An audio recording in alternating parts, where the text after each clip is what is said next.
raffle tickets? Yes. It's not too late. The raffle's going to be drawn very shortly.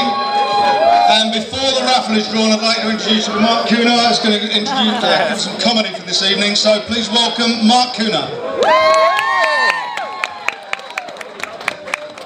Hello everyone, how are you all? Before I get going, I always like to dedicate the gigs to my dad. He's a roofer, so Dad, if you're up there. The other thing I like to do is obviously I've got a strange relationship with my mother. She's a lollipop lady by trade, my mum, and sort of quite strangely she got arrested not that long ago, and I was sort of sat there thinking to myself, you know, I can't believe this is my mum. And then sure enough, when we went into the bedroom, all the signs were there.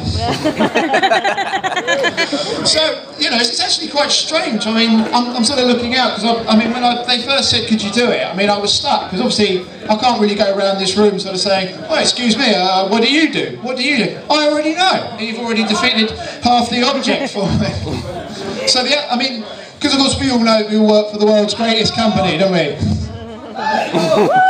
But the other problem that I've had is that I've had to do some material editing. So, you know, I had to pull out my trusty notebook, and for starters, I thought to myself, well, you know, jokes about the, I'm going to have to take some of these jokes out. So I thought, well, jokes about the chair, I'll take a few of those out. So the jokes about the chairman are gone. Then of course there was the jokes about the managing directors. I figured I'd better get rid of them. Then there were the jokes I came up with about Gavin and Lee. Quite a few of them had to go. And then of course the jokes about my boss. So that was it. My material had all gone by then. So that left me with just a few sort of squares here. But I do have to...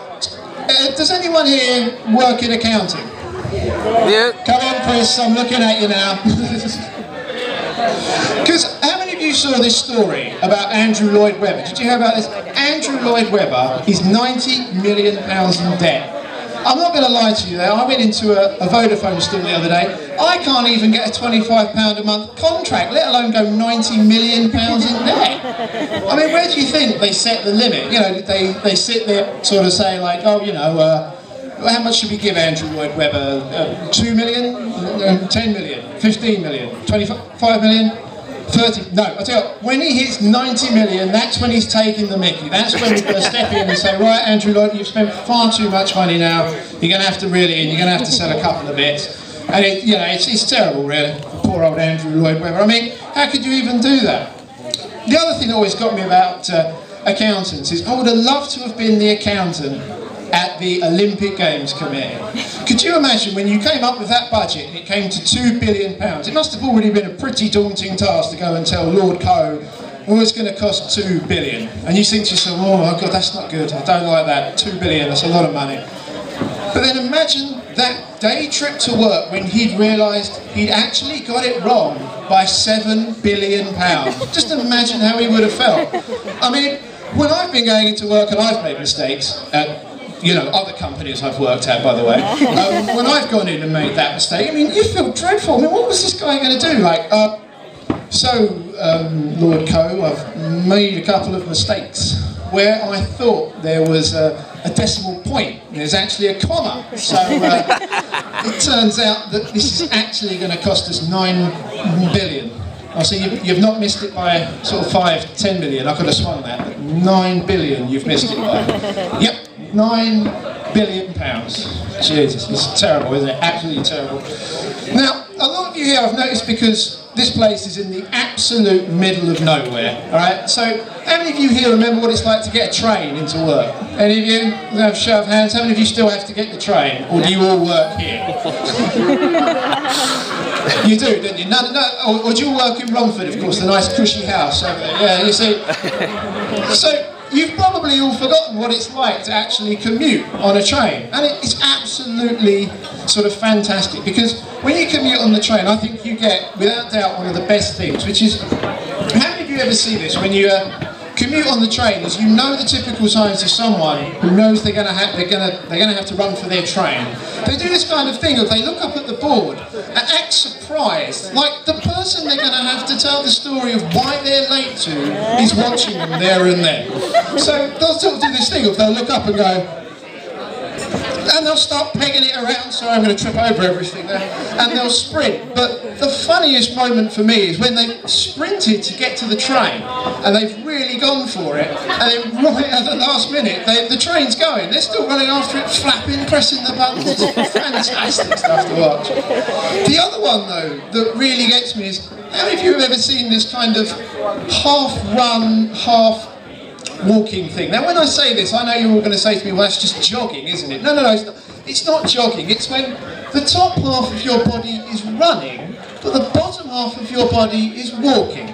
So what happens is you think, oh God, there's my train, I'm going to miss it. So your arms start like doing the running motion, so you start doing this, but your legs just move. You're not going any faster. Now, I can only believe that the reason people do this is for the inevitable moment when they miss the train, they can do the old sort of casual, oh, I didn't want that one, that's not mine. Oh, no, I don't look like a tit on the platform. No, not me. Not me. No, it's one of the reasons I love it. But the other reason that I love the commute is, without doubt, kind of, I saw two of the greatest things I've ever seen when I was commuting. There was one time there was a woman, she was carrying shopping bags, and she was walking along with these two shopping bags in her hand, and she breaks, she spots her train, so she breaks into the half-run, half-walk. We will remember this from just a couple of seconds ago when I discussed this. It was so she starts doing this to get to her train, and then all of a sudden, the train's gone. But she still missed it, so she's still desperately sort of thinking, if I just sort of keep running, even though the train's moving, they're going to stop and let me on. And this absolutely beautiful moment when she fell over, face first, which is, let's face it, funny enough, isn't it really, when someone gets a full-on face in the pavement, we love that. But then she starts throwing a kid's hissy fit, so she's on the floor going, how could you do this to me? Oh, C2C, you've buggered me right up. It's absolutely dreadful. But then the other absolutely brilliant one is when you see sort of a mother taking their child, and we've all sort of seen this moment with the child, is when you're there and the child just doesn't want to go. So what they've done is they're getting dragged. Now, I'm not talking the typical kid dragging of when they're moving their legs like that. This is when the kid has dunk his feet in and he is going absolutely nowhere. So the only choice she's got is to do what I like to call the mum trudge, which is just head down, arm out like this, and just with this small child dragging behind them. Now, this absolutely beautiful moment happened for me. If you imagine this is a lamppost here, the mum trudging along, not looking where she's going, has walked past the lamppost, head down, not looking. She's left her arm trailing out about here. It's this beautiful moment when the child looks up and thinks, I'm going to hit that. I'm going to walk right into that lamppost. So he starts to moan, mum's not listening, doesn't give a toss really. So before you know it, bang! And don't get me wrong, I'm not a fan of child abuse or anything like that. It's just, there is a certain thing that, it really just sends me away, and that's probably not good here to admit in front of all these people I work with. So, but the other one is how many of you actually like a quiet carriage? How many of you specifically get on to a quiet carriage on a train? I've got to know this. Anyone? Yep. Thank God, brilliant. Because one of the things is when you have to run for a train, inevitably there'll be that moment when you've had to get the quiet carriage, and you put your headphones on, and some bloke next to you will say, oh, excuse me, I think you'll find this is the quiet carriage, so could you turn your headphones off, please? And you're like, alright, whatever. But then of course, because it's a quiet carriage, you think everyone's going to sit there, but no, they don't. They start talking to each other. And have you ever noticed that headphones are never normally that loud, but yet no one ever tells anyone, excuse me, this is a quiet carriage, could you not talk so bloody loud? I'm trying to sit here and contemplate just how crap my life is. So, anyway, I think it's best I leave you there and let you get back to doing your, the drinking, and let Gavin and the guys come back on and play some of their, some music for you. But I was quite lucky actually that last year I was very fortunate enough to get married, you know. So one of the things that I quite like about the fact that I'm married is, there we go, is that I no longer have to use any sort of chat-up lines or anything like that. But for anyone out there that is single, I'm going to leave you with this, well, it's more men that are single, I'm going to leave you with this beautiful piece of advice.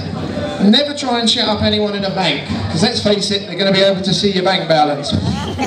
Thank you and good night everyone. Woo!